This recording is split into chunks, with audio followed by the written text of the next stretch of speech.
ऐसे ही आज weaker hands को फ्लश आउट कर दिया वोडाफोन आइडिया में, वो रिपोर्ट लाके गोल्डमैन सैक्स ने डरा दिया एकदम। अच्छा, वोडाफोन आइडिया पे आप लोग का हाउस कॉल क्या है? आज वायदा का टॉप लूजर 9-10% की गिरावट के साथ ट्रेड हो रहा है। लॉजिक तो सही है, अपने को पता है इसको जितना पैसा उठाया उससे कुछ होना वोना है नहीं। ये तो केपेक्स साइकिल में वैसे ही बहुत पीछे थे, ऑब्लिगेशन बैलेंस शीट पे बहुत सारे हैं, सरदर्द तो बहुत है, पर इस पे एक होप राइड करी हुई है कि टेलीकॉम एज अ स्पेस के दिन सुधरेंगे। तो ऐसे जब सुधरते हैं तो वीकर पॉकेट्स भी आउट परफॉर्म कर ही जाती हैं, और ज़्यादा आउट परफॉर्म कर जाती हैं, ज़्यादातर जब सेक्टोरली टेलविंड्स आते हैं। तो ऐसे में वोडाफोन आइडिया, राजेश सर, आप लोग का हाउस कॉल है क्या?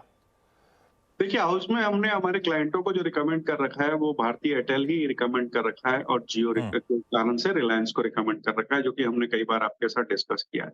अब कुछ लोगों को ऐसा लगता है कि आइडिया में पैसा डालने से डबल होने की संभावनाएं हैं, जबकि दूसरे कंपनीज में नहीं है।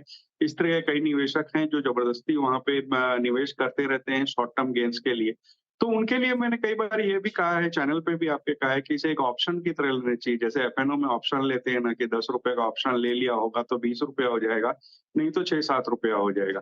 उस हिसाब से किसी ने इसने स्पेक्युलेटिव बेट ली है तो ली है। निवेशकों के लिए हमने हमेशा रिलायंस और भारती को ही रिकमेंड किया है।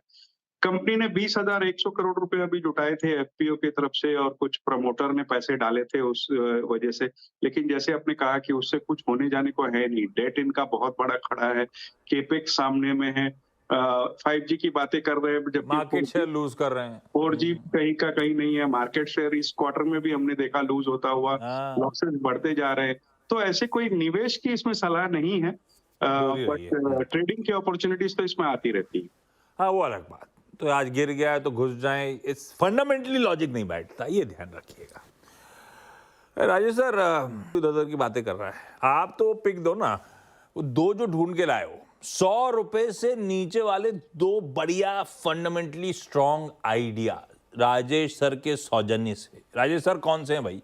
देखिए, पहला बैंक ऑफ महाराष्ट्र के साथ जाना चाहूंगा। अगर आप देखोगे तो जो पब्लिक सेक्टर बैंक्स हैं जितने भी, उसमें टॉप परफॉर्मर रहा है सारे ही पायदान पे। फिर वो चाहे लोन डिपॉजिट ग्रोथ हो, क्रेडिट डिपॉजिट रेशियो हो, या एसेट क्वालिटी हो, या कुछ भी। और सिर्फ इस तिमाही में नहीं, पिछले कई तिमाहियों ने बैंक ने बहुत अच्छी परफॉर्मेंस दी है। इस बार भी अगर आप देखेंगे तो नेट एनपीए जो है 0.2% तक आ गया है। क्रेडिट डिपॉजिट रेशियो की बात करें तो 78% के आसपास है।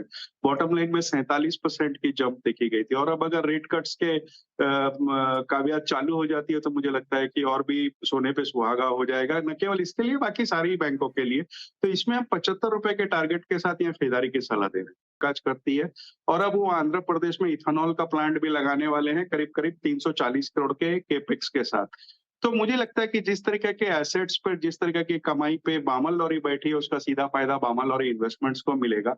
और डिविडेंड भी बहुत अच्छा देती है। आज की डेट में इतनी बढ़त के बाद 3-3.5% की डिविडेंड यील्ड बैठ रही है। मुझे लगता है यहाँ पे ध्यान रखना चाहिए।